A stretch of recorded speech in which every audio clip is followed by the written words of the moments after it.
Master artist. Monsieur Signy Labe had been a master artist of his day, and in 1392 was ready to retire when, in the month of May, Giuliano Bartoli, a rich Italian patron, sent for him. On his arrival, Bartoli said, "I would like a portrait of myself on the wall of my dining hall, where everyone can see it. Could you paint it? The wall is 20 feet tall." Monsieur l'Abbe looked thoughtful for a moment and then shook his head. "I am sorry, I am not available for hire." However, seeing the disappointment in Signor Bartoli's eyes, he continued, "Well, there is a possibility. If you think you can allow me to use my abilities to the fullest, if you let me find out how far I can go as an artist, not for money, mind you, but for food and a bed instead. You need not even pause because my memory is excellent. Already I can see your portrait in my mind, but I insist, Signor Bartoli, while I work, your portrait must remain hidden even from you." "How strange," thought the patron. But he also thought about how highly the artist had been recommended. "Of course," he said, "anything you wish, but I insist at least upon paying you something for your effort. Let us draw up a contract."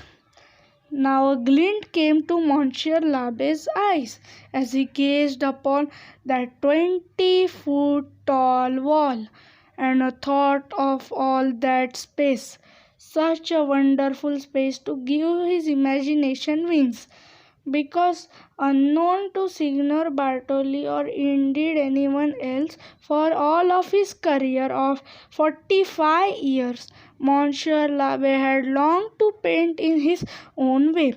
And what was that? Certainly not the popular styles of that time. No, Monsieur Signy l'Abbe had hungered to break free resistance, but the guilt his craft and livelihood would never have allowed it. So he followed the rules, although he was never proud of it. Of course, he didn't reveal this to Signor Bartoli. Signing the contract, they sealed the agreement. Immediately, the master artist threw a high curtain in front of the wall, a curtain through which Signor Bartoli could not see at all. He tried to peek, but Monsieur l'Abbe insisted on total privacy for his artistic techniques. A week passed.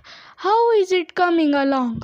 asked the hopeful Signor Bartoli, answering him from behind the curtain.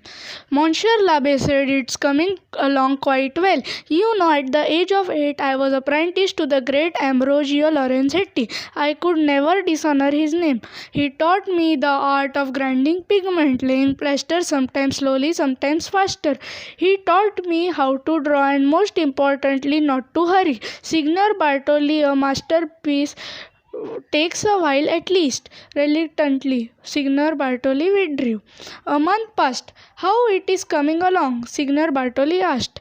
"It's coming along nicely," said Monsieur l'Abbe, again from behind the curtain. Along with his words came the strange sounds of swooshing, clanking, and slapping. "You know you are fortunate that I am painting your portrait, but only bone fresco will need 4 coats of lime plaster. It is the best plaster process I have ever saw, Signor Bartoli. It will last forever, but it's a time-consuming endeavor." Sighing deeply, the patron withdrew again. Just how long would this take? Another 3-4 months passed, and finally a half-year went by. One day, Signor Bartoli marched in, demanding to see his portrait. "You must be finished by now, and today I will see it," he exclaimed, shaking with frustration. Stepping out behind from the cloth as though surprised by such anger, Monsieur l'Abbe said calmly, "That's fine.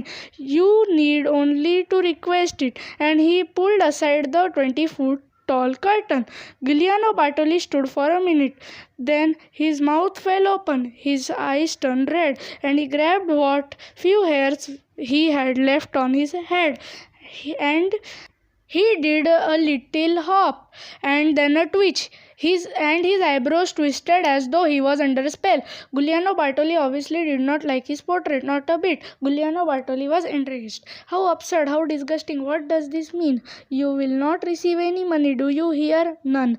You are not an artist, maybe a thief or a madman. Get out of my sight. You will leave my house tonight or I will have you thrown out. So, what had Monsieur l'Abbe drawn that was so wrong? He couldn't see it. He had fussed and fixed for so long.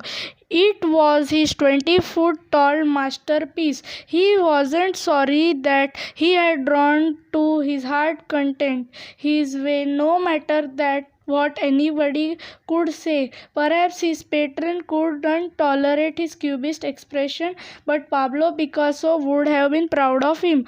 If truth to be told, Monsieur l'Abbe wasn't crazy, not at all. He had simply been born 500 years too early. Thank you.